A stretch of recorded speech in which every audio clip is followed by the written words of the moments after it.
안녕하세요.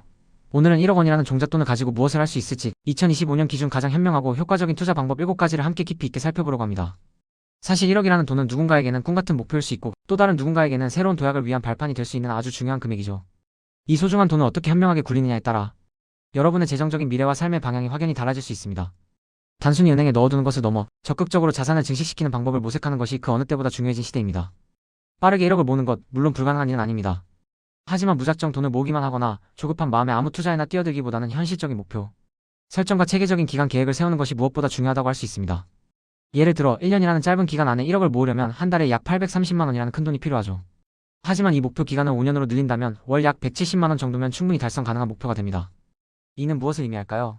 바로 목표 기간이 짧을수록 여러분의 수입을 혁신적으로 늘리거나 투자 수익률을 최대한으로 끌어올리는 전략이 필수적이라는 이야기입니다. 이처럼 구체적인 계획과 목표 설정 없이는 투자의 방향을 잃기 쉽습니다.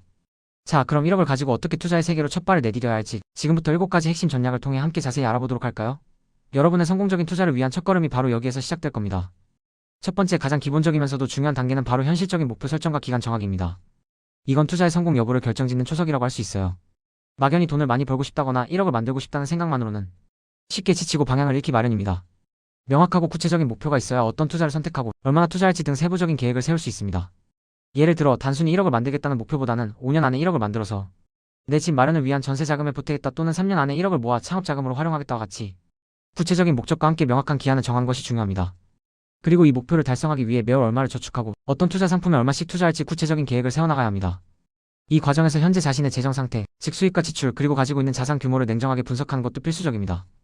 이러한 분석을 바탕으로 실현 가능한 목표를 세우고 꾸준히 그 목표를 향해 나아가는 끈기가 요구됩니다. 두 번째 핵심 전략은 바로 수입 늘리기입니다. 월급만으로는 부자가 될 수 없다는 말 정말 많이 들어보셨죠? 이 말은 오늘날의 경제 상황을 아주 정확하게 꿰뚫고 있는 표현이라고 생각합니다. 이제는 단순히 직장에서 버는 수입에만 의존하기보다는 돈이 돈을 벌게 만드는 시스템을 구축하거나 나만의 부가 수입원을 만들어내는 것이 부자가 되기 위한 필수적인 조건이 되었습니다. 주말이나 퇴근 후 시간을 활용하여 스마트 스토어를 운영하거나 쿠팡 파트너스와 같은 제휴 마케팅을 통해 월 30만 원에서 100만 원 정도의 추가 수입을 올리는 분들이 정말 많아지고 있습니다. 이런 부업들은 초기 자본 부담이 적으면서도 꾸준히 노력하면 충분히 유의미한 수입을 창출할 수 있다는 장점이 있습니다. 또한 자신이 가지고 있는 전문 지식이나 특기를 활용하는 것도 아주 좋은 방법입니다. 온라인 과외, 온라인 강의 개설, 전자책 판매 등을 통해 자신의 지식과 경험을 수익으로 연결할 수 있습니다. 심지어 중고 리셀링이나 플리마켓 참여와 같이 초기 자본이 거의 들지 않으면서도 수입을 늘릴 수 있는 다양한 방법들이 존재합니다. 꾸준히 수입원을 다각화하고 나만의 파이프라인을 구축하는 것이 1억 투자 성공을 넘어 진정한 경제적 자유를 얻기 위한 지름길이라고 할 수 있습니다. 세 번째, 지출 통제는 1억을 모으는 과정에서 아무리 강조해도 지나치지 않을 만큼 가장 중요한 전략 중 하나입니다. 수입을 늘리는 것만큼이나 혹은 그보다 더 중요하게 지출을 효과적으로 관리하는 것이 투자의 성공에 결정적인 영향을 미칩니다. 많은 사람들이 돈을 버는 데만 집중하지만 결국 새는 돈을 막지 못하면 아무리 많이 벌어도 목돈을 모으기 어렵기 때문이죠. 가장 기본적인 방법은 가계부를 작성하는 것입니다. 스마트폰 앱이든 수기 가계부든 상관없습니다. 자신의 지출 패턴을 명확하게 파악하고 어디 얼마를 쓰는지 정확히 아는 것에서부터 지출 통제가 시작됩니다. 불필요한 지출, 예를 들어 습관적으로 나가는 구독, 서비스나 사용하지 않는 물건 구매 등을 과감히 줄여나가야 합니다. 또한 단순히 직접적인 소비만 줄이는 것이 아니라 금융 상품 가입 시 발생하는 수수료나 간접 비용까지 꼼꼼히 확인하고 관리해야 합니다. 예적금 상품의 수수료, 보험료, 간접 투자 상품의 운용, 보수 등 예상치 못한 곳에서 새는 돈들이 생각보다 많습니다. 작고 사소한 지출들이 모여서 결국은 큰 돈을 만드는 데 방해가 된다는 사실을 잊지 마세요. 매일 마시는 커피 한 잔, 주 23회 시켜 먹는 배달, 음식 등을 줄이는 것부터 시작해서 점진적으로 지출 습관을 개선해 나가는 것이 장기적인 재정 건전성을 확보하는 데 큰 도움이 될 것입니다. 네 번째 투자 전략은 월지급식 ETF입니다. 이 상품은 매월 배당금을 받을 수 있도록 특별히 설계된 상장 지수펀드 ETF를 말합니다. 주식시장의 변동성에 직접적으로 노출되는 일반적인 주식 투자에 비해 상대적으로 안정적인 현금 흐름을 추구하는 투자자들에게 특히 적합한 방법입니다. 은퇴 후 안정적인 생활비를 마련해야 하는 분들이나 매달 일정한 수입을 통해 심리적 안정감을 얻고 싶은 분들에게는 아주 매력적인 투자처가 될 수 있습니다. 월 지급식 ETF는 배당금을 통해 꾸준히 현금을 확보할 수 있기 때문에 이 현금을 재투자하여 복리 효과를 극대화하거나 혹은 생활비로 활용하여 재정적 여유를 확보할 수 있습니다. 하지만 월지급식 ETF라고 해서 무조건 안전하다고 생각하는 것은 금물입니다. 상품마다 편입된 자산의 종류나 투자 전략이 다르기 때문에 예상 수익률과 함께 잠재적인 위험도를 꼼꼼히 확인해야 합니다. 주식형 ETF인지, 채권형 ETF인지, 부동산 리츠 ETF인지 등 구성 자산의 성격을 이해하고 자신의 투자 성향과 목표에 맞는 상품을 신중하게 선택하는 것이 중요합니다. 분산 투자 효과를 누리면서도 정기적인 현금 흐름을 원하는 투자자라면 월지급식 ETF를 포트폴리오에 적극적으로 고려해볼 가치가 있습니다. 다섯 번째, 가치 투자입니다. 가치 투자라는 단어는 워렌 버핏을 비롯한 많은 대가들이 강조하며 유명해졌지만 막상 실행하기는 어렵다고 느끼는 분들이 많을 겁니다. 가치 투자는 단순히 주식 가격이 오르기를 기다리는 단기적인 투기가 아니라 장기적인 관점에서 기업의 내재적 가치를 면밀히 분석하고 현재 주가가 그 가치보다 저평가되어 있을 때 투자하는 방식입니다. 흔히 싸게 사서 비싸게 파는 원칙을 지향하죠. 국내에서는 수익형 전업 투자자님과 같은 분들이 수십 년에 걸쳐 가치 투자를 통해 놀라운 수익률을 달성하며 그 힘을 증명했습니다.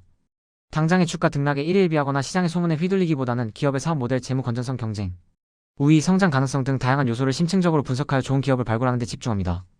이렇게 발굴된 좋은 기업의 주식을 적절한 가격에 매수하고 인내심을 가지고 장기간 보유함으로써 기업 가치 상승에 따른 추가 상승과 배당 수익을 함께 누리는 전략입니다. 물론 기업 분석 능력과 시장을 읽는 안목이 요구되지만 꾸준히 공부하고 노력한다면 누구든 도전해볼 수 있는 매우 효과적인 투자 방법입니다. 시장의 단기적인 움직임에 흔들리지 않고 기업의 본질적인 가치를 믿는 투자자에게 가치 투자는 매우 강력한 무기가 될 수 있습니다. 여섯 번째, 배당 투자입니다. 배당 투자는 기업이 영업 활동을 통해 벌어들인 이익의 일부를 주주들에게 현금이나 주식의 형태로 나누어주는 배당금을 통해 꾸준한 수익을 얻는 방식입니다. 마치 건물 소유해서 월세를 받는 것처럼 기업의 주식을 소유함으로써 정기적인 배당금을 받는 것이죠. 특히 은퇴 후 생활비를 충당하거나 안정적인 현금 흐름을 통해 재정적 여유를 확보하고자 하는 분들에게 아주 유용하게 활용될 수 있는 투자 전략입니다. 매달 또는 분기별, 연간으로 정기적으로 현금이 들어오기 때문에 마치 월급이나 연금처럼 활용할 수 있다는 큰 장점이 있습니다.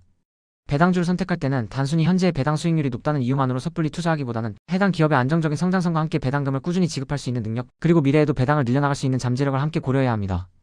과거 배당 이력을 살펴보고 꾸준히 배당금을 증액해온 기업이라면 더욱 신뢰할 수 있겠죠. 또한 배당 수익률이 높다고 해서 무조건 좋은 기업은 아닙니다. 기업의 성장성이 정체되거나 사업 전망이 어두울 경우 높은 배당 수익률에도 불구하고 주가는 하락할 위험이 있기 때문입니다. 따라서 기업의 사업 구조와 재무 상태를 종합적으로 분석하는 안목이 필요합니다.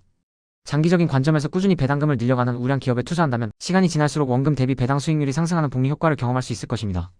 마지막 일곱 번째는 바로 투자 시 고려사항입니다.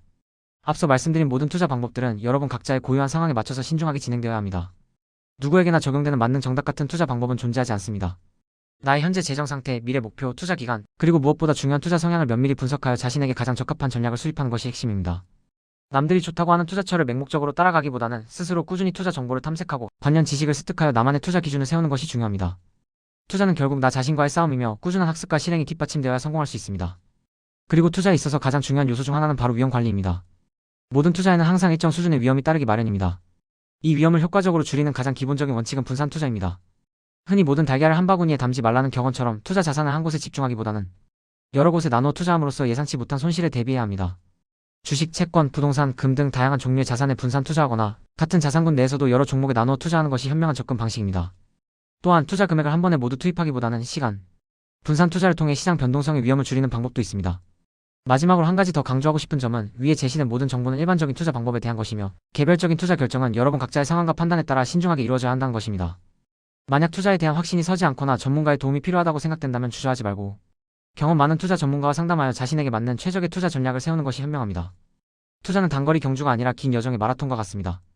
조급해하지 말고 자신만의 속도와 방식으로 꾸준히 나아간다면 분명 원하는 재정적 목표를 달성하고 1억이라는 소중한 종잣돈을 더 큰 자산으로 불릴 수 있을 겁니다. 오늘 말씀드린 7가지 핵심 전략들을 참고해서 여러분만의 현명한 투자 계획을 세우고 꾸준히 실행에 옮긴다면 분명 밝은 미래가 기다리고 있을 것입니다. 여러분의 성공적인 투자를 진심으로 응원합니다. 함께 부자가 되는 그날까지 파이팅!